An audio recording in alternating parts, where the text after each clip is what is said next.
IPL Bratya चीना संस्था पुरानो भूल थेके शिक्षा निते चाइछे भारतीय बोर्ड बीसीसीआई। आईपीएल जोन्नो नतून टाइटेल स्पन्सर खुंजछे भारतीय बोर्ड बीसीसीआई, किन्तु आग्रही संस्थागुलिर सामने जे शर्तावली रखा हयेछे ता बेश कठिन। टाइटेल स्पन्सरशिप निये अतीते बितर्क हওয়ায় भारतीय बोर्ड आर कोनो झुঁকি निते राजी नय। साम्प्रतिक एकटी प्रतिवेदन अनुयायी भारतेर संगे भालो सम्पर्क नेই एमन देशगुलिर संस्था होले आवेदन करा खुबই कठिन।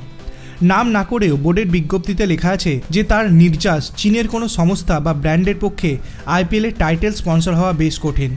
एछाड़ा अन्य जे देशगुलिर संगे भारतेर सम्पर्क बंधुत्वपूर्ण नय तादेर क्षेत्रेও समस्या होबे। बोर्डेर विज्ञप्ति अनुयायी भारतेर संगे भालो सम्पर्क नय एमन देशेर संस्थार बिड करा चलबे ना।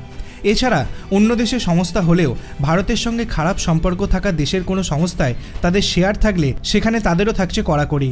সেই শেয়ারের পূর্ণাঙ্গ বিবরণ এবং শেয়ার থেকে কারা লাভবান হবেন তার তালিকা জানাতে হবে। আসলে অতীতের ভুল থেকেই শিক্ষা নিয়ে এমন বিজ্ঞপ্তি জারি করেছে বোর্ড। অতীতে আইপিএলের টাইটেল স্পন্সর ছিল চীনের মোবাইল নির্মাতা সংস্থা ভিভো, কিন্তু ডোকালাম নিয়ে ভারত এবং চীনের মধ্যে সম্পর্ক খারাপ হতে শুরু করায় গোটা দেশ জুড়েই চীনা দ্রব্য বর্জনের ওপর ডাক ওঠে।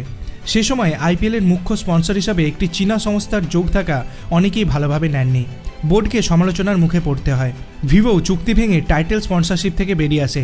তখন থেকে এখনো পর্যন্ত টাইটেল স্পন্সর হিসেবে রয়েছে ভারতের অন্যতম প্রধান সংস্থা টাটা। নতুন সংস্থার সঙ্গে 5 বছর অর্থাৎ 2028 সাল পর্যন্ত চুক্তি করা হবে।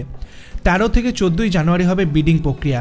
আপনাদের কি মনে হয় आईपीएल टाइटेल स्पन्सर हिसेबे कि टाटाकेই থাকা उचित नाकि अन्य कोनो संस्थाके सेई टाइटेल स्पन्सरे आसा उचित? आपनार अभिमत आपनि कमेंट सेक्शने जानाते पारेन। भिडियोटी भालो लागले लाइक करबेन, चैनलटिके सबस्क्राइब करते भूलबेन ना। धन्यवाद।